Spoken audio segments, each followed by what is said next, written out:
Hey there mga my loves Aquarius! Thank you so much for always staying here with me in this channel, babes. So, bago po tayo magsimula, batiin ko muna ang lahat ng hi and hello there new subscribers. Ako po si Yan. Welcome! At sa mga returning viewers, maraming salamat sa inyong walang sawang support yan, no? Kung hindi niyo pa po alam, meron pa po tayong isa pang channel. Ang link po niyan is nasa ating description box.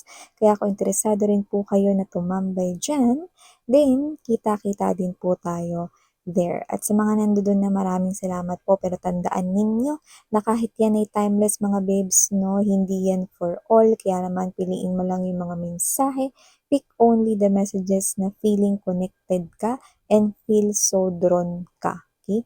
At kung hindi naman, no, just leave the rest behind kasi maaring yun naman ay mensahe para sa others naman. So, yun nga ang ating content ngayon, Aquarius, is that we're gonna take a look at ano ba yung worries or alalahanin mo or mga inaalala mo. And kukuha rin tayo rito ng mga advices, no? Coming from your angels and guides, no, spirit guides, no, on how to deal with that situation or with those situations, no, or paano ninyo ma-overcome iyon. So, let's get into your reading. Alam niyo naman yan, wala tayong gender dito, babae, lalaki, LGBT. Lahat kayo welcome, no? At syempre, just take only what resonates. And at the end of the day, meron kayong free will na pwede nyong gamitin at malaya nyong gamitin anytime, anywhere. So maraming salamat Archangel Michael together with the angels and guides. Pwede po ba namin malaman ano itong mga worries or alalahanin ni Aquarius? At paano nila ito ma-overcome or masusolusyonan? Thank you so much. What are these worries and alalahanin all about? And how to overcome these situations and how to deal with it? Can you please show? This reading is intended for my Aquarian people. Cross-watchers ni Aquarius, welcome din kayo mga babes. Just take only what resonates. Worries and how to deal with it.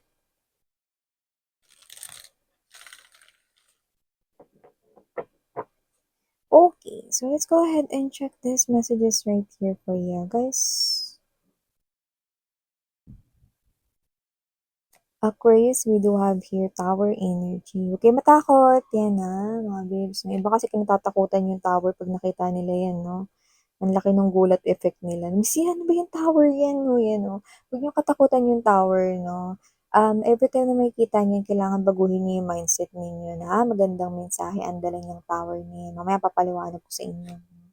Queen of Wands energy, present din dito. Page of Cups. Seven of Coins, Six of Swords ay nandito din. The Page of Wands, na pero babanggitin ko sana yung Seven of Wands. Bottom of the deck, we have here the Sun card energy and the Six of Coins. And for some reason, meron tayong permission na tingnan ng sumunod, the Death card energy. This is what the Tower is all about. Death right here is not death, literally, but ang death na yan ay rebirth, no? Rebirth, ibig sabihin, new birth of a new life. Diba? So, for my Aquarian people out there, marami-rami sa inyo ang gusto ninyo ng new life. Sino ba naman ang gusto sa luma? Lahat ng bago, mukhang gusto nyo dito. Yan, no? So, nakita ko rito mga babes, no? Nakita ko rito na kahit ang mukha ng kapitbahay nyo ay mapapalitan. Dahil meron ako nakikita rito, no, na dito sa environment, no, may mga lilipat dito ng bahay. Like literally, no, kung nakatira kayo ngayon dyan sa bahay ninyo, hindi kayo forever natitira dyan. Nakita tayo ng new environment dito na makikita mo. Mapapalitan rin yan, no? So, nakikita ko dito nalilipat ka sa isang mas maayos, mas magandang place, no? At mas magandang buhay. So, ang tower ay kinatatakutan ng iba kasi nagdadala daw yan ng perwisyo, nagdadala daw yan ng delubyo. Isa raw yung pangit na mensahe, kakilakilabot, no? Karimari-mari at kung ano-ano pa.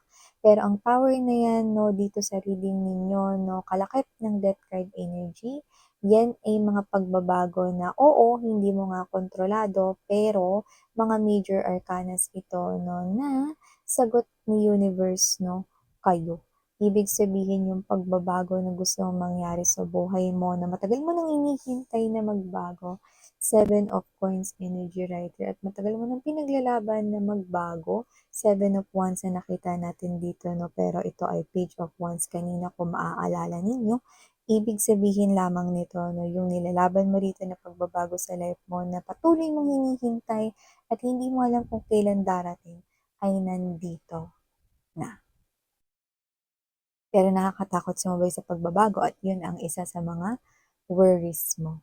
Yan, 'di ba? Lalo na kung hindi mo nakasanayan yung isang bagay nakakatakot sumabay sa proseso. Nakakatakot magtiwala sa proseso. 'Di ba? So, nakikita ko dito na ibibigay ni universe ang lahat ng hinihiling ng puso mo 'no, with the Six of Pentacles energy at malinaw kong nakikita yon.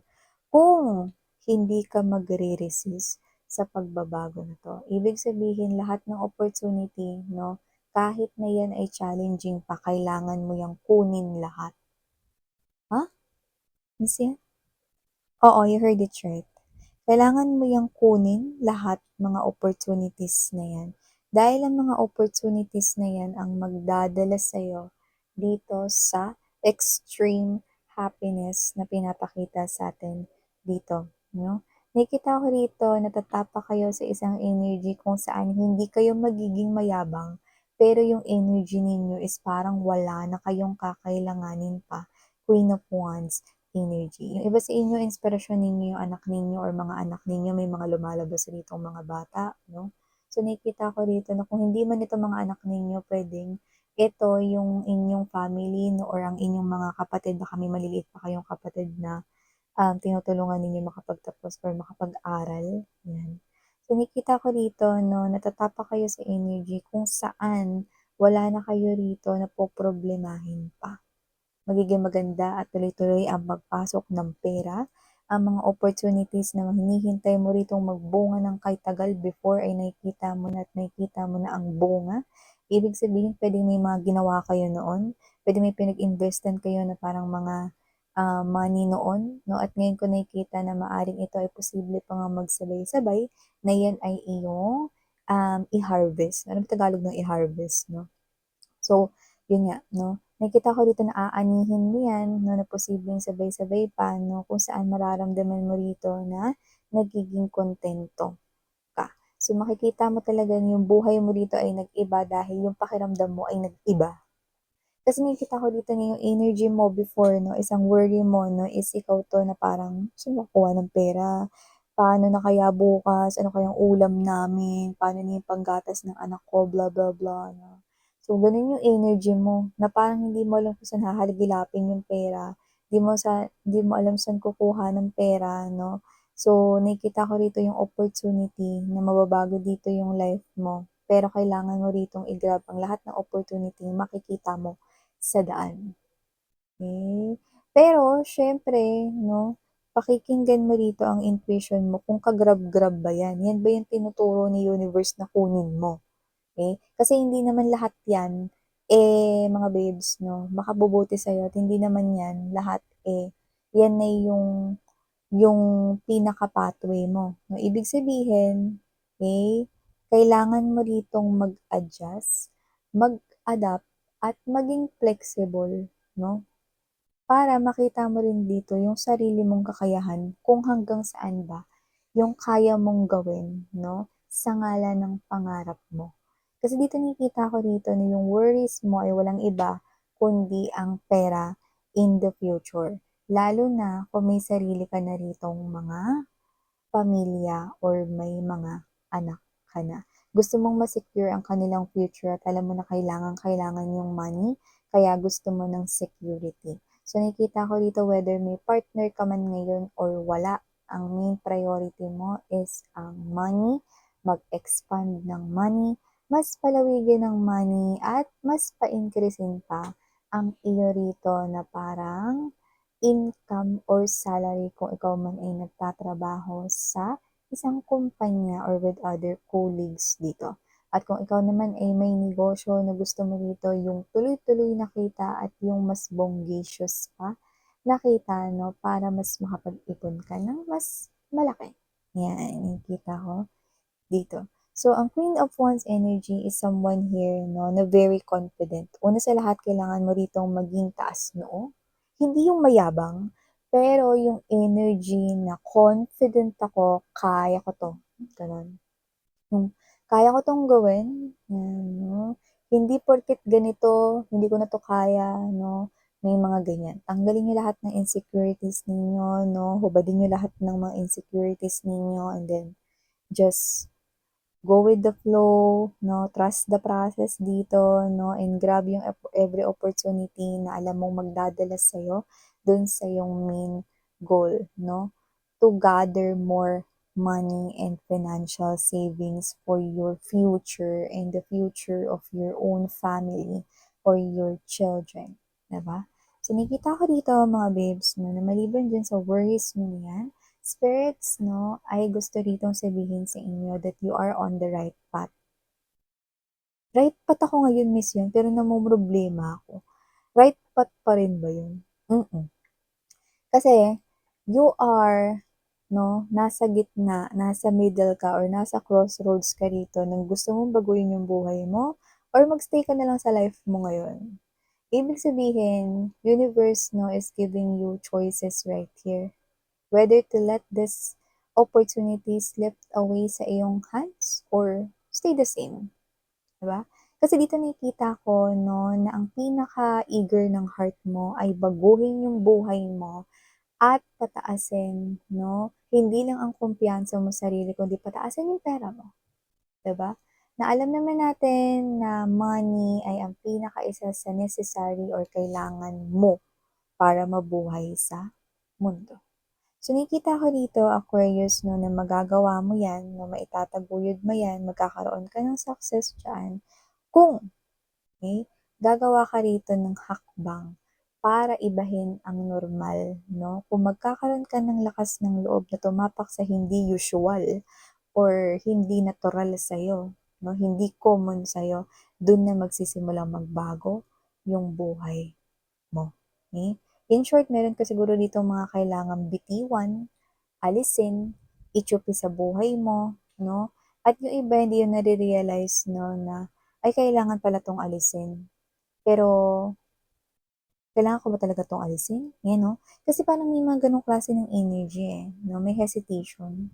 Parang figure it out sa sarili mo, ano ba yung kailangan mo? Mas kailangan mo ba 'yan kaysa sa mas kailangan mo 'tong buhay na gusto mo para sa iyong sarili? 'Yan. So, maliban diyan, isa sa mga worries ninyo rito 'no, Aquarius, is meron ditong energy ng isang friend kung saan nakikita ko rito na maaaring lumapit ito sa inyo at posibleng yung sinabi niya rito sa inyo 'no, ay walang katotohanan.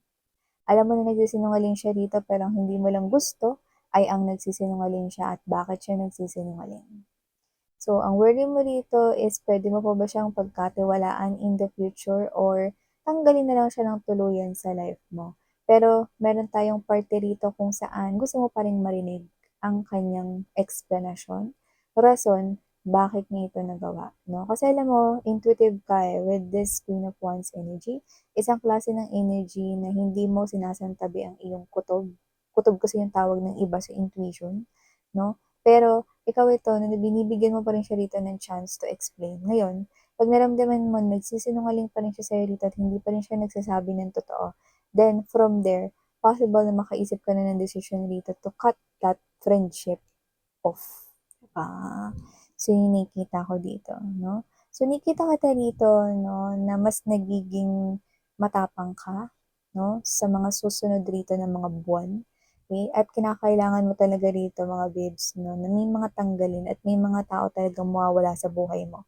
Hindi sila mamamaalam dito sa ibabaw ng earth, pero meron ditong mga hindi mo na makakasama in your new life's journey. Pero it's okay, kasi nakikita ko rito na makakatagpo ka ng mga bagong kaibigan at mga bagong koneksyon na makatutulong at tunay na susuporta sa'yo, hindi lolokohin at mananatiling tapat sa mga sasabihin nila sa'yo. Mm. 'Di Alam mo kasi hindi lahat matapang magsabi ng totoo, eh, may mga taong duwag na kinakailangan nila magsinungaling para lang magawa ang kanila ritong dapat gawin.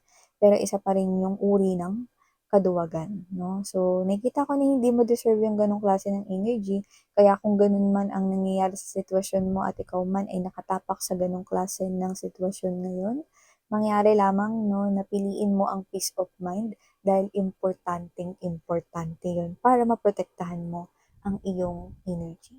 So, nakikita ko rito maliban diyan, Aquarius 'no, meron rin ditong worry na maaaring ikaw ay maaaring biyahe or paglalakbay ito, okey? Pero hindi naman ito isang klase ng biyahe na hindi ka na babalik, okey? At hindi rin naman ito pagsama ng sa liwanag or whatever.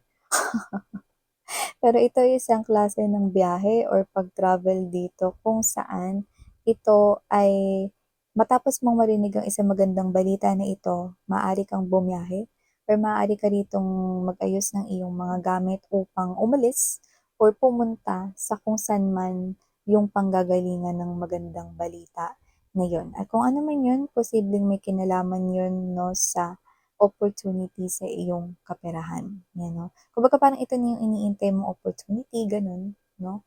Pero nakikita kita rito 'no, na maaaring nagiging mabagal pa rin ang paggalaw mo kasi medyo parang nag-a-adjust ka pa. Okey lang 'yan, you're just a human being 'no, pero at least meron kang ginagawang aksyon kahit na little by little or baby steps yung ginagawa mo. So nakikita ko rito 'no, na sa ngayon medyo kailangan mo 'tong gawin ng mag-isa. 'Yan, 'no. May mga nakasuporta sa'yo lalo na kung may special person ka or may mga loved ones ka, may family ka, 'no. Pero dito sa laban na 'to, dito sa new birth or new life na 'to, ikaw lang ang bubuo nito. 'Yun yung nakikita ko dito. Sariling sikap, sariling pundasyon, um sariling effort, sa'yo lahat manggagaling 'yan. Kaya 'pag nakuha mo rito yung tamis ng tagumpay, super worth it, you know.